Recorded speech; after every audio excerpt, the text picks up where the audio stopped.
friends. This is Colleen. And this is Margaret. And we're the Cousins Weird. And we're back. Finally! We're together. It's been a rough month, but it's good to be back. It is good to be back. This is what we thrive. Yep. This is where we're happy. This is our happy place, Colleen. It is our happy, but we're in our happy place. We're in our pod lab. And we just had an interview with the Watertown Daily Times, so we made it big, basically. Yeah. We got our pictures done in the pod lab. You're going to see the pod lab live in action and in my the paper. cheeks are so hot. I don't know why, but I bet my cheeks are bright red. Hopefully the lighting's not good down here, and we look real. You can't really tell. We look it like diffused light. Yeah, so diffused we look, like we so did we in look the 90s. like we're 25. Yeah, I think that's what it is. I think that's what happened. Yeah.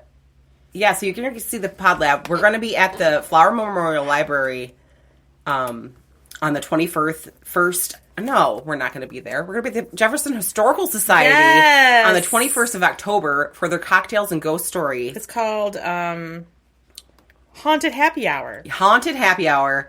They're having cocktails and they invited us. We're a special guest and we're going to record it. They said we could record an episode there and we're going to share one of our own spooky local stories.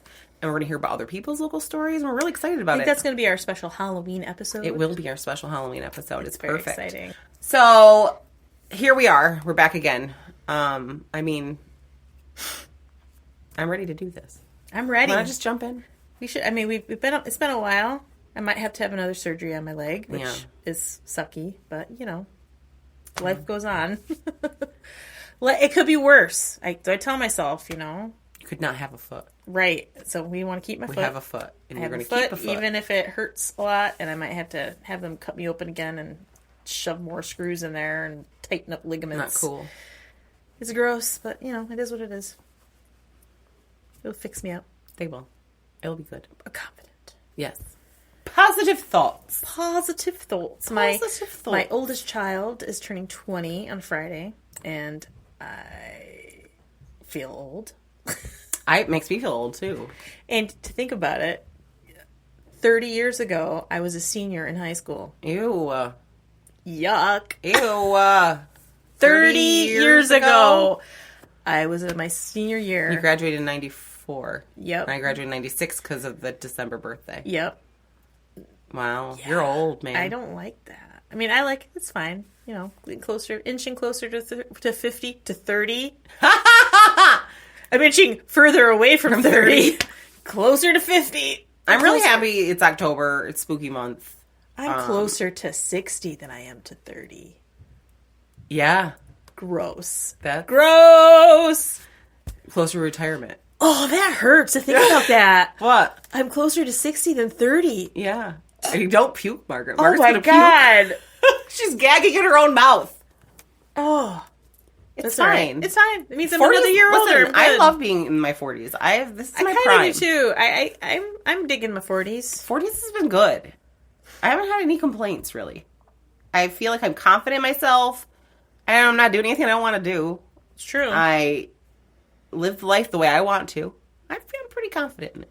Good. So, other than getting old and my body hurts. And my breaking myself. Yeah. I'm doing pretty good other than that. I know I have to have go to SOS for my back because my lower back's doing my neck did. So we'll both probably be walking around hobbling around with more screws in us than we have now. It's yucky. Our screws are loose now. They must be tightened. Tighten them screws, Margaret. Yeah, I love my job. I love my job. I love what I do. And I'm going back to school. I was supposed to go back to school because before this surgery thing happened, so I can do manicures and pedicures, which is even better. Yeah. But not till February now. But it's okay. It's still there. It's not going anywhere. No, it's not. I have to wait a little longer. It's not that bad. Just a few months older is all. And wiser. Why? You'll be wiser. It's all good. So, I don't know. It's been a while, so there's probably a bunch of things I could say, but I don't even know. Colleen and I have still seen each other. Yeah, so we don't have anything to share with each other because we already know each other's lives. We've been sharing it with each other this whole time. So right. We've hung out, but we just haven't recorded or done research, but that just started back again. So we're back. And I'm really happy we're back. I'm happy we're back, too. This is good stuff. It's good to get back in that whole swing of like, okay, I have to sit down, I have to do research today. Because it gets my brain in a different space. Yeah. It's good for me. It keeps my Me brain, too. it's like good for my brain. Me too. To go learn new things, even if they're nonsensical. Yeah. It doesn't matter. It's all right. It's what we like. It's all learning. That's right. Get that learning going. Get the learning happening. Yeah. Okay, so it's been a good how many minutes, and I forgot how to say that word already. That I was not. Dybbuk. Dybbuk. Okay. Are we ready? I'm ready. So, today we're going to talk about the Dybbuk Box. I've heard of this. You heard of the Dybbuk Box? Yes. It's a well-known object. It became an internet sensation associated with paranormal activity. But before just talking about the box, Margaret, I want to talk about what a Dybbuk is. Okay? You need to know what a Dybbuk is to understand what the box is. Okay. So, Dybbuk is a concept in Jewish folklore. It originated from the Hebrew word davek. I don't know if I'm saying that right. Meaning to cling or cleave. Now, according to Britannica. I do like Britannica. Yeah. A Dybbuk is a disembodied human spirit that wanders restlessly due to past sins until it can find a safe place in a body of a living person. So basically possesses a living person. They were human. They weren't really good in life. Now they're wandering about not knowing what to do, and they possess a living person. The belief in a Dybbuk became popular in the 16th and 17th century in Eastern Europe. Many times it was like, oh, they're possessed by a Dybbuk when they had any kind of mental disorders. A lot of women were possessed by Dybbuks. It's usually women. Yeah, as you know how we like to make women the bad person. God forbid they have these things called emotions. I know. So people that were possessed by a Dybbuk had to go to a rabbi who was the only person that could expel the Dybbuk through exorcism. They had to be exorcised. So it's basically a demon possession, but it's a spirit of a former human, not a demon. So as per the Jewish folklore, once the Dybbuk enters the body, it cleaves their soul in half and will speak through them. The most susceptible, I can't say that word, say it for me. Susceptible? Yes. The most susceptible. There's too many S's and I list. Yeah. To possession, obviously, are women. Of course. And those living in homes that neglect the mezuzah. And I apologize to anyone of Jewish faith. The way I said that, I'm sure it's not correct. Which, the mezuzah is a small parchment inscribed with biblical passages from Deuteronomy that's rolled in a metal container that's affixed to Jewish households on the door frames. It's a sign of their faith. So if that's neglected and it's not cared for, then you're more susceptible. I said it. One shot. Susceptible. Good job. Now, see, I can't say it again. Aww. You're more apt to have this thing come at you, okay? A neglected mezuzah in a home indicates the occupants are not spiritual. So it kind of is a way to keep people in line and stay in their faith. And also keep women in line, probably. It's everything. Now, during the same period of time when 3,000 men and women were killed for being witches in Europe, the fear of the Dybbuk reached its peak, which makes sense, right? That fear, like something's possessed or evil, it's happening, spreading around the world at that point. Those that are accused of being possessed by a Dybbuk were not burned at the stake, however, or put through witch trials. They had to have an exorcism. So at least they weren't killed. They didn't kill people that thought were possessed by a Dybbuk. They did an exorcism. And the exorcism isn't even that bad, to be honest with you. If I had to choose between witch trials and a Dybbuk exorcism, I'm choosing the exorcism. Yeah. So you have to go to a rabbi, and there's 10 other, men there. And this is what happens.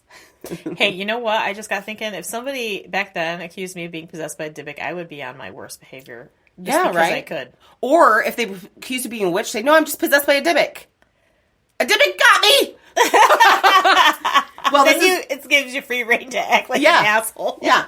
So you go to a rabbi and 10 other elder people in the faith, and they do a ritual. And the ritual is where the rabbi commands the Dybbuk to leave through the person's big toe. Okay. I don't know why. I love it. That's And great. they also would command that so specific. Yeah, that the Dybbuk never can't enter another person. So they meet. My big toe is not in good shape because I have like that Maybe you have a psoriasis Dybbuk living in there, and he can't get out because the toenail you is trapped too the thick. Dybbuk in there. I trapped him in there. Uh oh, you're in trouble. It's not good. So now that you know a little bit about the Dybbuk, I'm going to talk about what the box is. Okay. So the Dybbuk box gained public attention through a lot of different stories of its haunting and strange occurrences that happened surrounding this box. The box was originally purchased by Kevin Manis at an estate sale in Oregon. The granddaughter of a Holocaust survivor named Havela sold him the box. It was at her grandmother's house and she had passed away. And she warned Kevin not to open it and referred to the box as a Dybbuk box. And she said, if you open it, there will be bad things that happened. So whatever you do not open this box. Is this lady selling this dangerous box to people? Right. Why would you sell it? It's it's an heirloom in your family, first of all, and you're just selling it? And it's got dangerous Dybbuk And then in she's there? like, oh, by the way, don't open it. That's a bad idea. But you know when you tell most people not to do something? They're gonna do it. Yeah. So despite the warning, Kevin was like, okay, lady, I'm opening this box. He actually had a refurbishing business. He was a writer, but he also had a shop where he refurbished stuff. God, I can't speak today. And he thought, well, when I'm done with refurbishing this box, I'm going to give it to my mom for her birthday. Because when someone tells you a box is bad, you always give it to your mother on her birthday. It depends on how you feel about your mother. I guess. I think he liked his mom. So, so when he opened the box, he found 2 U.S. wheat pennies from the mid-20s, 1920s, 2 locks of human hair, Yikes. a dried rosebud, a 4-legged candlestick, and a granite sculpture inscribed with the Hebrew word shalom. The Jewish prayer, and I apologize again if I'm Can I see it? maybe it's not spelt right in there. Let me look that up. You can edit it out. I can, but I'd rather make fun of myself. So I didn't put a space after the word. And Shema. It's Shema. The Jewish prayer Shema was carved into the back of the cabinet. Now he doctored it and made it beautiful. And he gave it to his mother on Halloween of all time. Did he take all the stuff out of it? He didn't say. I didn't find anything that said he kept. I don't know. Why would you give your mom a box with Some hair in it? Oh, someone else's locks of hair in there? That's kind of creepy. When he handed his mom the box, he stepped away to make a phone call. When he returned, he found her sitting in a chair crying, expressionless, and unresponsive. He rushed her to the hospital where she suffered a stroke and lost her ability to speak for a long time. She had used a spelling board to communicate, and she spelled out no gift, hate gift. She couldn't talk for a while, but in 2012, they did an interview with her, like a paranormal TV show. And she said in the interview, she felt a cold breeze come from the box when she opened it, and pure evil came out, and she had a stroke immediately. That's terrifying. Terrifying. Oh my God. That's awful. So you give this gift to your mom, and she gives her a has stroke. and she can't speak, but she writes hate gift, no gift. So what would you do in that case, Margaret? Take the gift and burn it in the fireplace? That's probably a smart thing to do, but no, not Kevin. Kevin Manis, he decided what he should do is give the box to his brother and his brother's wife. Because that's what you do with a gift that gave your mother a stroke. But they only had it a few days. Did I mention that the box is a wine box? So it actually had a purpose. The box was a wine box. That they turned into something else. They just basically stored things in it, but they said a Dybbuk was trapped in it. Okay. So it was a wine box. So it was actually probably like an antique thing. Like it's a real thing. Right. But this box had been possessed by the Dybbuk. So they only had it a few days. And they were like, take this thing back. I do not want it. Strange smells and weird odors were coming from it. Now, his brother said it smelled like jasmine, which isn't a bad smell. But the brother's wife said that it smelled like cat urine. She didn't want it in her house. You know, I can see that because sometimes, like, really Florals. sweet flowers like that, when they get real intense, it almost smells like cat pee. There's, like, one of those flowering trees, and when it first comes out, you're like, oh, it smells so good. And after you're like, why does it smell like cat pee? It's that intensity of the scent. Maybe that's what it was. But why did it smell like that? Maybe it's something you used to clean it with. I don't know. Oh. But they didn't want it in their house anymore. Then, you know, the brother and the girlfriend, or the brother's wife was like, we don't want this. It gave your mom a stroke. They're smelling weird smells coming from it. So then what would you do? Get rid of it! Oh, no. You give it to your girlfriend. Yeah. That's how you really keep your relationship strong. You give your girlfriend a cursed possessed box. Who didn't want it and said, why don't you just sell it? Sell the box. So he's like, all right. He ended up selling it to a couple, and he thought that's the end of it. Well, within a few days later, it ended up in front of his shop, sitting there with a note that said, this has bad darkness on it. So he's just like, oh, I guess no one wants this box. I'll take it home with me. Because that's the first thing I would do. Right? Yikes. So he takes it home. And this is when things started getting real weird for him. He started experiencing nightmares in which he saw his friend and him were walking. And he turns into his friend and his eyes turn black. And he turns into a demon and attacks him. And he would wake up with bruises all over his body. And when Kevin's sister-in-law and brother came to stay with him, they also had the same dream. So he was like, you know what?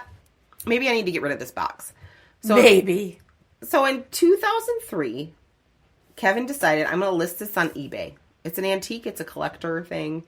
But he was real honest. He described the happenings associated with the box, how he got it, all the weird things that occurred, how there's like some kind of creepy things, cursed and possessed it, blah, blah, blah, blah, blah. At the end of the description, he writes, please help me. And some fool bought it. There's probably more than one wanted it, though, I bet.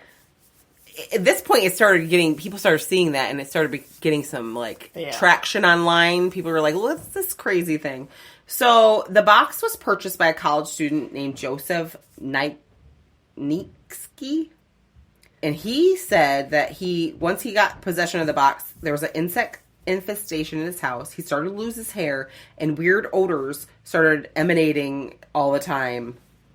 And he actually ended up making a blog online about the weird things that happened to him while he owned this box. Now, Joseph's roommate worked at the museum at a medical school in, I think it was Minnesota. I didn't write it down. And he was talking to his museum director, Jason Haxton, about this haunted box that his roommate had. And his roommate himself was going to put it back on eBay. He's like, it's causing too many problems with me. I don't want this box anymore. I'm going to sell it. And the museum director was like, oh, I'll take it because I'm a weird museum director. I'm a curator of things. I like that. That's cool. We would be interested in looking at it. Oh, for sure. So in someone else's space. Yeah, I don't want to hold it. I don't want it in my house. No. So Jason eventually bought it from Joseph. So his encounters with the box include strange odors. He started seeing dark shadows. His eyes became very bloodshot, and he started getting hives all over his body. Nice. And even start choking randomly, he couldn't breathe. He became severely ill while in possession of it, and had a bunch of unlucky things happen to him over and over and over. Just all this bad luck fell upon him, and he was like, I need to figure out what this box is about. Now, the original owner, he reached out to him. He reached out to Joseph. The original owner told him it's, the Dybbuks in there. That's what's happening. All this bad luck's fallen upon people. There was a staff member that knocked something off the shelf, and they died the next day. All these weird things were happening. And so he's like, I'm going to do some research on this. So he reached out to rabbis and talked to them about their experience with the Dybbuks. And then he reached out to scientists, what could this possibly be? What they did, even biohazard tests on it, and nothing, they could find nothing. There's nothing about this, nothing physically about this, scientifically about this, that would cause illness to happen, weird odors, at least the things, tangible things you could, So he couldn't find anything. Jason took measures to contain the box and the Dybbuk inside by placing it inside another box that was lined with gold. And he said once he did that, all his problems stopped. Like, that contained it. So... Oh, I should shut that. Do you hear this? Listen. Is it the poop clock? The poop clock's back there. It's the Dybbuk. The Dybbuk's coming. Wait. Hear it? What is that knocking? It's probably just an old pipes, Margaret. Or a Dybbuk in the wall. Let me shut this though, because it's going to make noise. It's making noise in here. Are you scared? Yes! What is it? Oh, the poop clock isn't over there. I thought it was the poop clock. It's not. I looked for it. I was going to show it to the... It's right here. Is it pipes? Yeah. They're all pipes up through here, but... It sounds like it's coming from the wall. There's pipes in the wall, too. Goes up. Right there. There's nothing up there Something's knocking in the wall. There's nothing up there that would have a pipe growing. I hope it... You have to listen. Yeah, I will. Something's knocking. Something's knocking at my chamber door. Knock, knock, knock. It's all you're going to hear now. I know. We're going to keep that in there for you to hear. The ghost, the Dybbuk's in the wall trying to get Margaret. It's not bugging me. It's on your side. So he puts it in the box that's lined with gold, and all his problems go away. So at this point, he creates this website dedicated to the box. It's called the dybbukbox.com. It's still out there. You can get to it. And this is in the 2000s, early 2000s. The time of MySpace. Yeah. So, you know, I vaguely sort of remember hearing about this Dybbuk box and how it had like this, everyone wanted to get their hands on it because it's like a haunted box. It's cursed, and vaguely, like this very, like a little piece of my memory, like sparked for like 2 seconds. Like I don't really remember any details behind it. So he starts this website, and at this point, people are like really getting into the Dybbuk box. So like, this is so cool, you know. It became an internet sensation, and it actually inspired 3 films. One was The Possession. The movie The Possession. It was like 2012 it came out. Ish. Or maybe a little before that. 2010. Actually, Jason Haxton, and Kevin... We need to have a scary movie night down here. We should. On the old box television. Yep. Because that's what we used to watch it on. And the Dybbuk is going to be the wall. And we had that foam chair that we opened up and hide behind. Yeah. The Unmentionable, too. Remember we watched that down here? Oh, that gave me the chills. I think it was horrible. horrible. It's the scariest movie ever. I don't care. I swear. We were, what, 13? 16? Yeah. 13. Scariest movie I ever saw. It was at the time. Yeah, I was terrified. So, the Possession, the movie, actually Haxton and Manis, the 2 owners of the box, actually helped produce that movie. Haxton did, and then Manis was like an informant for the movie and stuff like that. So Haxton said that all the information he got from different people that had the box, it was a conglomerate of their stories. So it was like, you know, taking bits and pieces of everyone's story, and they made this movie, The Possession. I've never seen The Possession. I don't think I have either. In 2012, Jason wrote a nonfiction book titled The Dybbuk Box, where he shares his accounts and experiences with the box. At that point, he said to protect people, he put the box that's in a box already into another box, a military-grade box that they're used to like, absorb bomb blasts. And he buried it in an undisclosed location because he's like, no one's going to know where it is. He's like, this is 2012 during interviews about the book. He's like, people want it. They're offering exorbitant amounts of money. I don't want to sell this. It's very unethical to sell this. This is not something you sell. I'm going to hide this. No one's going to know where it is. I don't want anyone's life to be affected by it, and I don't think it's right for me to profit from it. But, dude, you just did a movie, and you just wrote a book. You're profiting from it, my friend. But, I mean, he's profiting from it. There's profiting from it, and there's profiting from it. Yeah. You know what I mean? So right. Well, that was 2012. Okay. 2017, our friend Jason Haxton sells the Dybbuk box to none other than Zach Baggins from Ghost Adventures. Oh, jeez. For an undisclosed amount of money that neither of them will ever tell. So he must have offered... Quite a bit. You know Zach Baggin. Yeah, I know. You know what I'm talking about. Yeah. Come at me, bro! He did, like, come at me, bro, is the ghost. Anyway, he has his very own haunted museum in Nevada. And that's where, to this day, you will find the Dybbuk Box. It's behind glass, and people, if you want to see it, you have to sign a disclosure saying that. So it's not in the 2 gold lined box or anything. It's in like a room with a glass It's in a glass case. So you can get bad luck from it. I don't want to. But listen to this. So that was in 2017. In 2020, COVID times, there was Ghost Adventures Quarantine. It was they did a quarantine series. And in it, he would bring in guests to his haunted museum, I think. This episode was in his haunted museum. You know who he had with him? Post Malone. No. Yes, Post Malone. Apparently, in Zach Baggins are friends, and he was on an episode of Ghost Adventures Quarantine. And in the episode, both of them touched the box before it's opened. It was a big deal. He's like, "I'm going to open the box. You're not supposed to open." Zach Baggins is saying this. Like, it was already open once before. Yeah, but he hadn't opened it. No one had opened it. Kevin opened it, but I don't think Jason opened it. But I think the dude's mom opened it and then got a stroke. Yeah. So Zach is really like pumping it up and saying, "I'm going to open the Dybbuk Box on this episode, and Posty's going to be here with me." So they both touch the box before it's open. Actually, Post Malone didn't even touch the box. He had his hand on Zach's shoulder, and Zach had his hand on the box when he went to open it. He opens the box.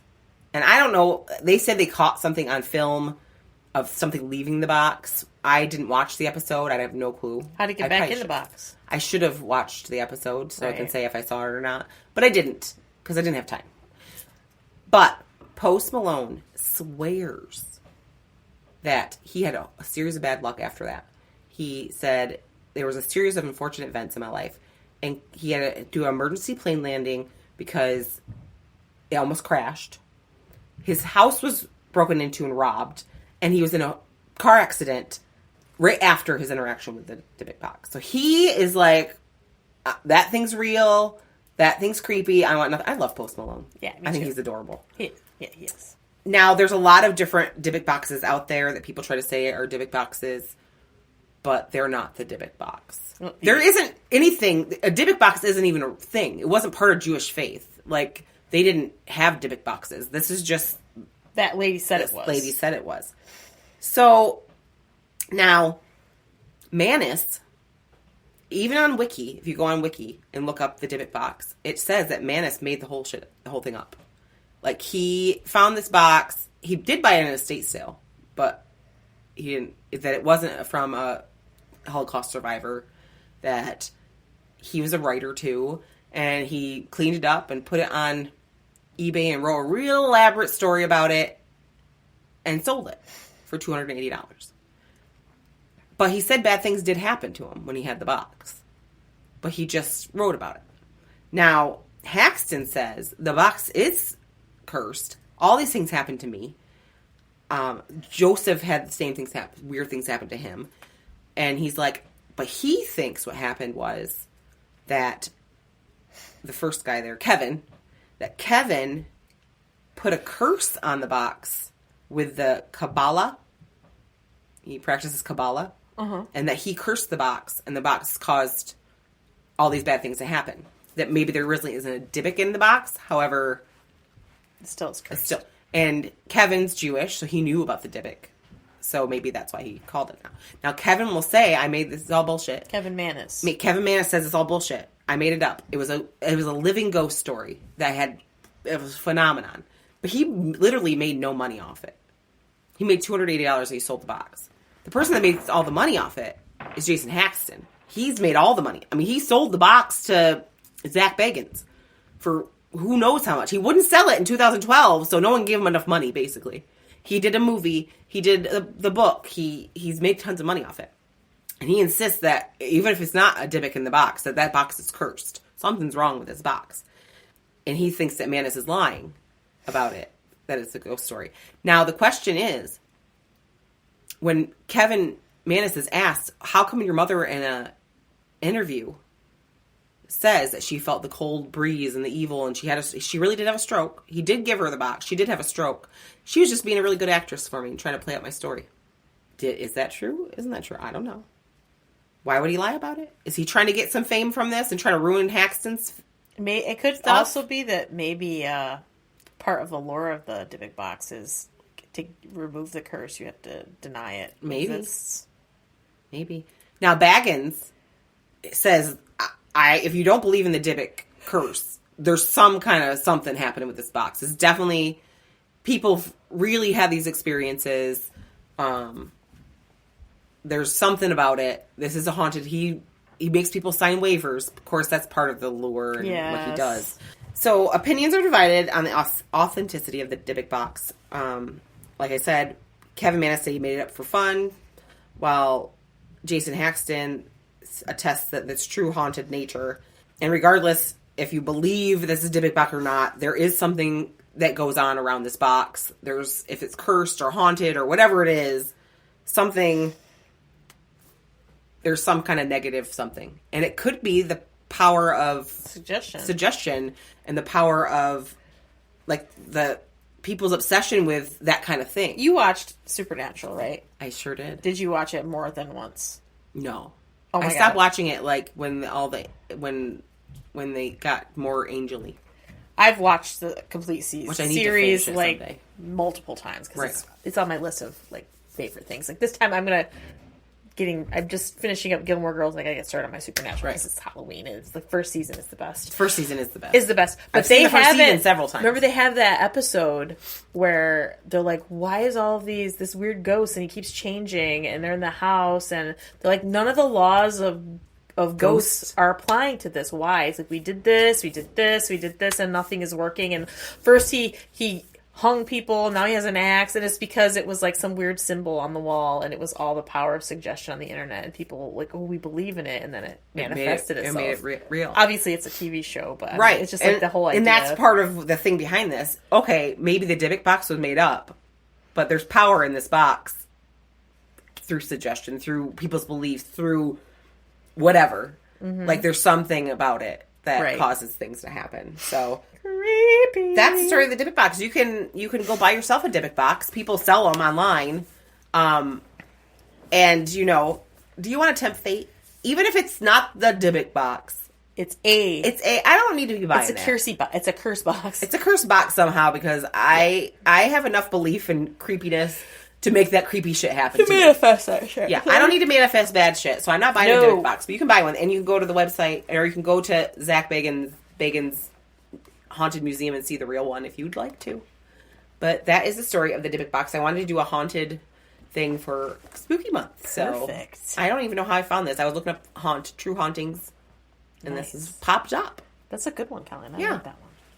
So how do we end these, Colleen? So if you want to come to Haunted Happy Hour on October 21st at 6 p.m. at the Jefferson Historical Society, if you're in Watertown, come hear ghost stories, have some cocktails. We're going to be there talking about ghost story. We're going to be there recording the ghost stories. We're recording a live episode, technically, but it won't be like a real live episode because we're going to be there recording what people are saying, telling their stories. We are going to be telling a story. We're going to be telling a story. Predominantly telling the story, and I'm just going to chime in. Yeah, so come to that. It'll be a good time. If you want to see pictures from this episode of the Dybbuk Box. Oh, yeah. Make sure you're following us on Instagram and Facebook, because on those two things, we post pictures from our episodes, and most of the time they're not good. And if I have to see them, you have to see them. Right. So make sure you're following us there, The Cousins Weird Podcast. And if you'd like to reach out to us, you can send us an email at thecousinsweird@gmail.com. Or you could also send us a direct message through Facebook or Instagram. Reach out to us. Tell us what you like, what you want to hear. If you have any suggestions for something we should cover, send it on over to us and we'll see what we can do. Yeah, we want your ideas. We want to know what you guys want to listen to, because we want to, I don't know what I'm saying. We want to make you happy. Yes. And you're happy, we're happy. Right. If you want to support us, the first thing you can do is word of mouth. Tell your friends. Tell your weird friends about these weird cousins that talk about this weird shit. Let them know about us. Share our episodes on your social medias. Like us. Rate us. Give us a rating. Review us on your podcast streaming platforms. All those things And it's free to do it. do that. It helps us out. It's We perfectly appreciate free. it. But if you want to help support our podcast in another way, you can go to patreon.com/thecousinsweird for only $1. What a deal. What a deal. I know. Only $1. You get Ad-free free sticker. episodes? No. Free sticker and bonus. Bonus content. Any bonus content that we put up there. Yep. And then if you want to really go in, if you're like a mega fan, you can do the $5 a month. And become a terrible trender. Yeah, and you get ad-free episodes, bonus episodes, a yearly gift, and a sticker. And we do Zoom chats quarterly. Quarterly Zoom chats. For one, aren't we? And we have a really fun idea for some extra bonus stuff for our Patreons that we're going to do. Yeah. It's going to be funny. If you want to cackle with us, you should Patreon yourself. Yep. Up. Right on over. Yeah. Do it. All right. All right. I think that's a wrap. That's a wrap. Stay freaky. Bye. Bye.